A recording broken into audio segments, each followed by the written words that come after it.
লাল গালিচার কার্পেটও আবর্জনা থেকে রক্ষা করতে পারল না ৩ উপদেষ্টাকে। এ নিয়ে সামাজিক গণযোগাযোগ মাধ্যমেও সমালোচনার ঝড় ওঠে। দেখা যায় মিশ্র প্রতিক্রিয়া।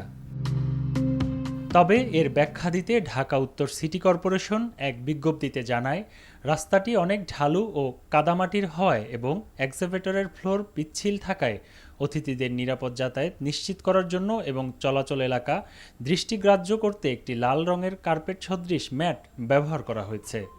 আসন্ন বর্ষা মৌসুমের আগেই নগরীর ১৯টি খাল দখলমুক্ত করে পানি প্রবাহ নিশ্চিত করা হবে বলে জানিয়েছেন পরিবেশ, বন ও জলবায়ু উপদেষ্টা সৈয়দা রিজওয়ানা হাসান। সমন্বয়ের অভাবে এতদিন উদ্ধার কাজ হয়নি জানিয়ে তিনি বলেন, স্থানীয় সরকারসহ সংশ্লিষ্ট মন্ত্রণালয় এক হয়ে খাল খনন ও উদ্ধার করবে সরকার। জিপিএস দিয়ে সব দূষণকারী ম্যাপ আমরা ম্যাপিং করে ফেলেছি। এক একটা নদীর নিচে ৩ থেকে ৫ মিটার হচ্ছে আপনার পলিথিনের স্তর।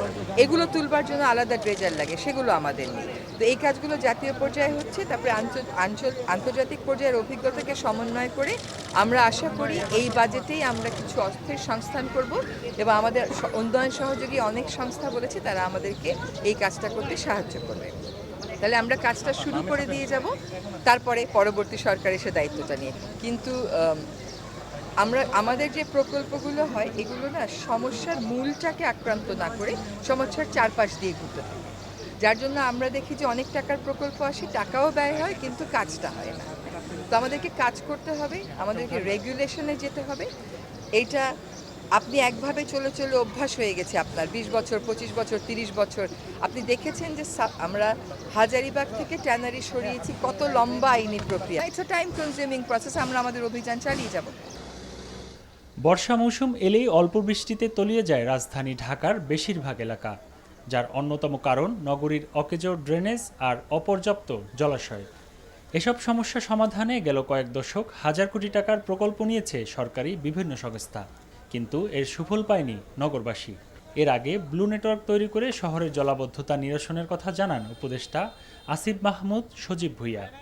উপদেষ্টাও বললেন যে আমরা উদ্যোগগুলো নিতে পারি, প্রত্যেকটা বিষয়ে আমরা পরিকল্পনা করছি, উদ্যোগ নিচ্ছি। সেটার একটা দীর্ঘমেয়াদী কন্টিনিউয়েশন লাগবে, কারণ এই পরিবেশগত এই সমস্যার সমাধান ১ বছর, ২ বছর, ৫ বছরে সম্ভব না।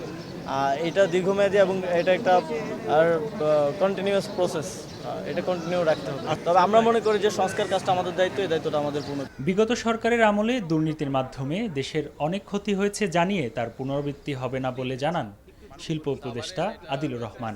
শেষ তো লম্বা সময় লাগে, শেষ তো এটা হঠাৎ করেই, যেমন আগের সরকার ১৫.৫ বছর যে দুঃশাসন চালিয়ে গেছে, কয়েক মাসে আমরা কেমন করে এটার সমাধান করব।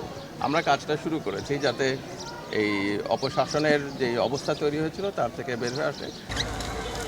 প্রকল্পের অধীনে নয়, কর্মসূচির আওতায় খাল উদ্ধার করা হবে বলে জানান রিজওয়ানা হাসান। আগামী বর্ষার আগেই পানি প্রবাহ নিশ্চিত করতে চান তারা। খাল দখলমুক্ত করতে সকলের সহযোগিতা চান পরিবেশ, বন ও জলবায়ু উপদেষ্টা আবির আহমেদ, এনটিভি নিউজ, ঢাকা।